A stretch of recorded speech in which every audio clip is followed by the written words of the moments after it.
Praise the Lord Jesus Christ. Chris Davis, MC Raymer, coming back to you with another Relationship 101.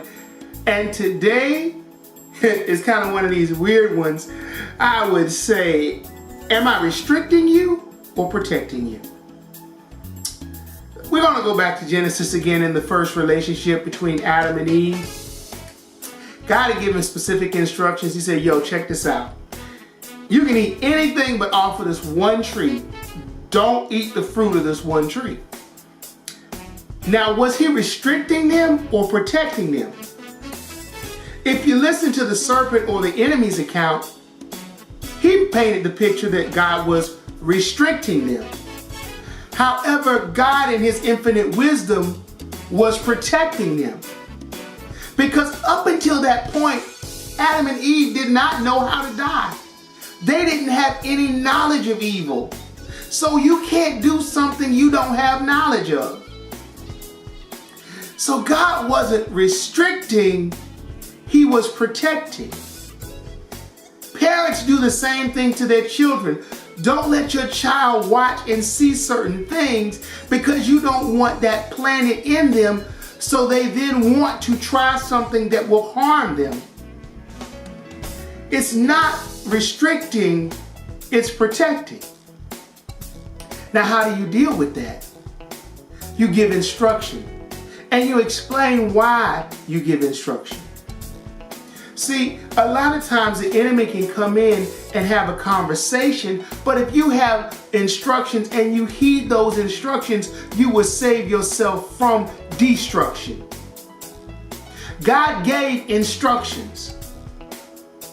And when you trust someone, if you trust your spouse and they say, look, baby, that person, that so-called friend of yours, you might not want to be around them.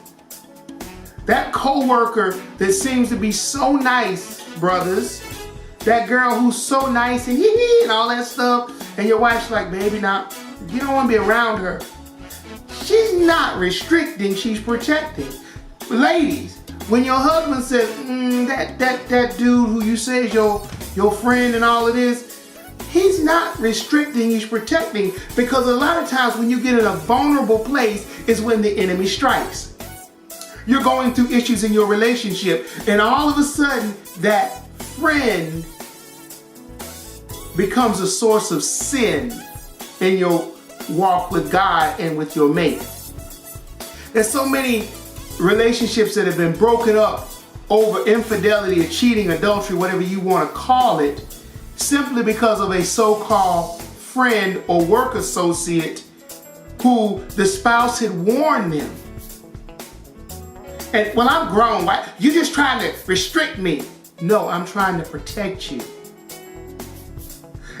And God does the same thing with us. He tells us what to do and what not to do. He gives us basic instructions before we leave this earth on how to handle relationships, how to deal with our spouses. And a lot of times we take that as a restriction instead of protection. Now you have to ask, would a loving father restrict his children or protect his children? I know for me, I have 2 children who are now grown. And I'm not going to do anything to restrict them because I want them to grow. I want them to be all that they can be. But in the same token, I protect them. So there's some things I did not want my children to see growing up, and I would tell them why. Because you don't need to taste of that knowledge of good and evil. You don't need to taste of that knowledge of evil. Because once you taste it, if it tastes good the first time, you want to keep going back.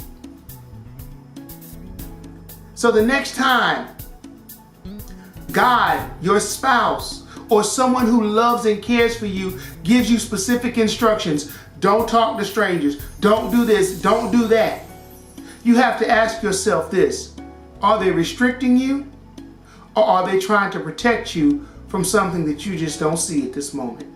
God bless you.